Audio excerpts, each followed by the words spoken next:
Vous êtes bien de retour sur le plateau de Smart Tech. Ici, on parle de l'innovation, des technologies, du numérique et du numérique politique également, avec Tariq Krim qui vient régulièrement dans Smart Tech partager ses points de vue. Bonjour Tariq. Bonjour. Très bonne année d'abord, meilleurs vœux. Également. En espérant que tout ce qu'on a souhaité en 2022 puisse se réaliser en 2023. C'est ce qu'on va voir, effectivement. Alors, on a gardé avec nous en plateau Serge Abitboul, membre de l'ARCEP. Merci beaucoup d'être resté avec nous. Alors, quelles sont ces leçons, justement, Tariq, que vous tirez de 2022 ? Il y a énormément de choses qui se sont passées en 2022, mais il y a 3 leçons particulières qui me semblaient intéressantes. La première, c'est, on l'a vu en 2022 avec la crise de l'énergie, c'est que l'énergie est une denrée essentielle pour la technologie. On a réussi en France à avoir une industrie numérique plutôt pas mauvaise avec des data centers, donc on sait construire des data centers, on a le logiciel, on sait plus ou moins bien le faire, on sait importer des puces, mais soudain il y avait cet impondérable, cette chose nouvelle qui est apparue, c'est que le coût de l'énergie est devenu plus intéressant aux États-Unis qu'en Europe, avec évidemment la guerre en Ukraine. Et donc, soudain, on s'est rendu compte que si on ne maîtrise pas ces questions énergétiques, c'est aussi une partie du numérique qui va être... C'est-à-dire que la question de la souveraineté qu'on adressait à travers le cloud, les data centers, elle va jusqu'à la question de la souveraineté sur l'énergie. Absolument. Et le paradoxe, c'est qu'on avait construit la France pour être souveraine énergétiquement. Et c'est aujourd'hui là où le bas blesse. On le voit, on dit que ça affecterait entre 10 à 20% du prix. Donc, c'est pas... Ouais. C'est un vrai sujet. Et puis surtout, aujourd'hui, au-delà de la question du prix, il y a la question de savoir quelle est la stabilité du prix de l'énergie. Combien va-t-on payer en 2023, 2024 ? Personne ne le sait vraiment. Il n'y a que les GAFAM qui ont ce qu'on appelle un ruban énergétique, c'est-à-dire qu'ils ont acheté le prix d'énergie garanti sur plusieurs années. Ça leur donne un avantage. Mais c'est vrai que ça va être un des vrais sujets. Je pense qu'à chaque fois qu'on parle de la question de la souveraineté numérique, on parle souvent du logiciel, on parle du cloud, on parle des entreprises, mais la question de l'énergie redevient une question centrale. Et puis ça repose la question des biens essentiels, puisque finalement on s'est aperçu que les opérateurs, les télécoms en l'occurrence, n'étaient pas considérés comme un bien essentiel, puisqu'on pouvait subir des coupures. En tout cas, peut-être pas dans tous les secteurs d'activité, mais c'est vrai que ça repose cette question. Puis ça pose une question assez essentielle aussi, c'est que la France n'a jamais été pensée pour être un pays où on coupe le courant. Ouais. Ça peut être le cas dans d'autres continents, mais donc rien n'est pensé. Si on coupe le courant, je crois que les bornes 4G durent entre 20 et 30 minutes, les câbles de fibre, les interconnexions de câbles n'ont pas suffisamment d'énergie. Donc c'est vrai qu'on n'a jamais pensé nos infrastructures pour des problèmes de ce type, et c'est heureusement quelque chose qui ne nous est pas arrivé, mais c'est vrai que ça pose beaucoup de questions. Et oui, beaucoup de questions sur cette transformation numérique du coup, qui a été accélérée et qui, là, se retrouve donc face à cette question du coût de l'énergie. Deuxième leçon de 2022 dont vous m'avez parlé en préparation de cette émission, c'était le rôle des puces aussi dans notre économie. Absolument. Bon, on s'en est rendu compte durant la crise du Covid. Ce qui s'est passé, c'est que beaucoup d'acteurs européens ont décidé avec le Covid de laisser les commandes et de dire on reprendra des puces plus tard. Et en fait, ils se sont retrouvés en bas de la pile et depuis, ils essayent de remonter. C'est difficile.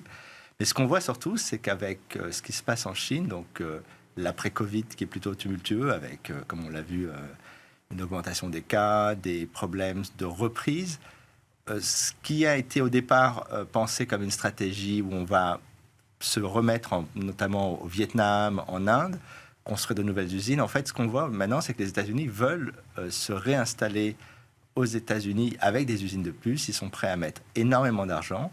Et c'est vrai que nous, en Europe, là-dessus, pour l'instant, on a la volonté, mais il n'y a pas forcément les budgets. Il y a le CHIPS Act quand même. Absolument. Le CHIPS Act est quelque chose assez important. L'investissement d'Intel aussi en Europe. Absolument. Mais il y a... Si vous voulez, ce qui est intéressant, c'est que pendant très longtemps, Taïwan était la zone sur laquelle on va construire les puces de dernière génération.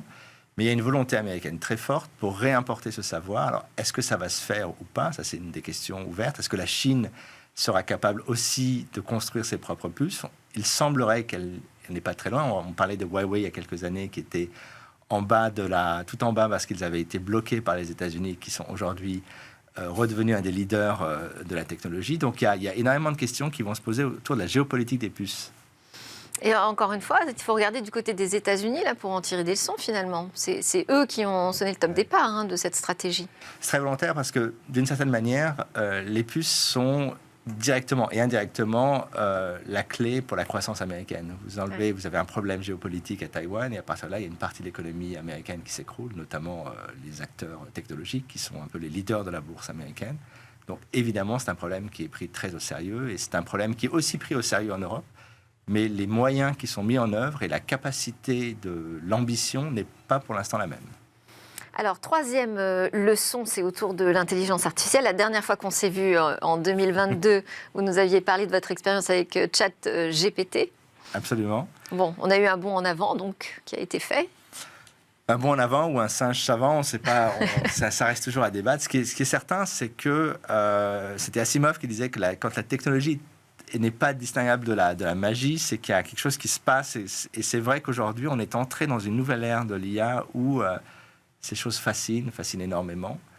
Mais derrière ça, il y a aussi des questions politiques, économiques et puis même culturelles importantes. C'est de savoir pour qui ces IA fonctionnent, c'est-à-dire comment elles sont entraînées. Ça, c'est une vraie question. On n'a toujours pas véritablement de compréhension. On en avait parlé quand on tape certains argumentaires. Les réponses de GPT-Chat sont plutôt des réponses qui sont proches du département d'État américain ou d'une vision plutôt consensuelle. Quand vous tapez démocratie sur Dali, vous voyez les gens en train de jeter des cocktails Molotov. Donc il y a toute une question autour de l'apprentissage en intelligence artificielle qui va être essentielle et qui elle-même devient aussi politique. Puis il y a aussi la question de savoir qui maîtrise, qui développe ces technologies. Est-ce que ce modèle va être un modèle de cloud? Ça veut dire qu'en gros, on tape des queries sur son ordinateur et puis ça se passe quelque part ailleurs. Et combien ça va coûter? Enfin, il y a énormément de questions qui sont en suspens et c'est vrai que 2023 va nous offrir une partie des réponses. Quel est votre regard sur ce bond en avant là, avec OpenAI sur l'intelligence artificielle en langage naturel? C'est mélangé parce qu'en même temps, c'est hyper bluffant. C'est quand on joue avec, on regarde, on dit waouh. En fait, c'est un petit peu ce que tu as dit, c'est un peu des singes savants. C'est-à-dire qu'il a répété, il a un peu mélangé plusieurs textes, etc. Il dit des bêtises des fois. Donc, je pense que l'intelligence artificielle progresse comme elle a progressé depuis 50 ans et donc c'est normal, c'est une étape.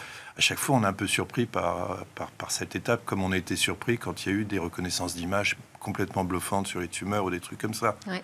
Moi, je pense quand même que ce que ça repose, et je vais reprendre le mot de Tariq sur le côté magique, ce que ça repose, c'est qu'il ne faut surtout pas que ça soit pris comme de la magie. C'est-à-dire que c'est absolument indispensable que toute la population comprenne ce qui se passe. C'est-à-dire que là, je retombe un peu sur un truc que j'arrête pas de répéter avec beaucoup de gens depuis des années. Il y a vraiment besoin d'une formation intense à l'informatique, notamment l'intelligence artificielle. Il faut que les gens comprennent ce qu'ils sont en train de faire. Il faut qu'ils maîtrisent, parce que ça va entrer. Le chat GPT va être utilisé dans les entreprises. Il y a déjà des entreprises qui l'utilisent, parce que vous écrivez un rapport avec ça, c'est quand même beaucoup plus facile que si vous êtes obligé de le taper. Mais d'un autre côté, vous maîtrisez beaucoup moins vos outils et vous perdez une certaine proximité avec votre métier. Et ça, c'est absolument critique. Il faut absolument que toute la population monte en compétence sur ces sujets-là, et ça fait 20 ans qu'on le dit. Alors là, le fait que quand même on soit avec un outil ouvert, ça permet justement de se l'approprier, on peut jouer avec, on peut l'aider à grandir, à s'améliorer. On participe quand même au progrès de cette IA. C'est pas si ouvert que ça. On sait pas exactement avec quoi ça a été entraîné, donc c'est pas si ouvert que ça.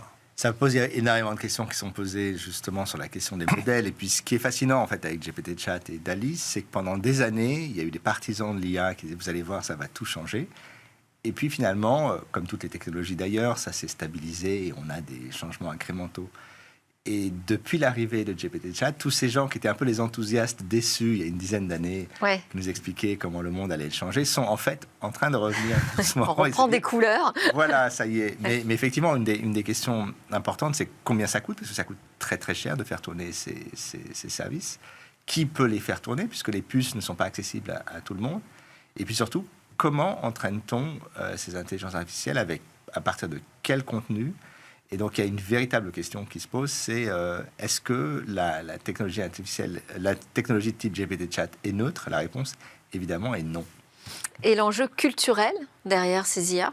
Une forme d'encerclement idéologique, c'est-à-dire qu'aujourd'hui, ce qui est fascinant, c'est que un peu comme à un moment donné le cinéma américain où dans la science-fiction, on nous a projeté dans une espèce de vision qu'on a absolument voulu répliquer, et dont on se rend compte aujourd'hui qu'elle va être très difficile. Hein. Non, on ne va pas aller tout de suite sur Mars. Non, il n'y a pas forcément d'intérêt immédiat à le faire.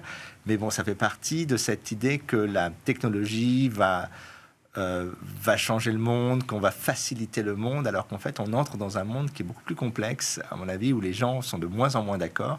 Et c'est pas l'intelligence artificielle qui va les remettre d'accord. Merci beaucoup à tous les deux. Merci Tariq Rim de codesouverain.fr. À suivre notre chronique Où va le web ?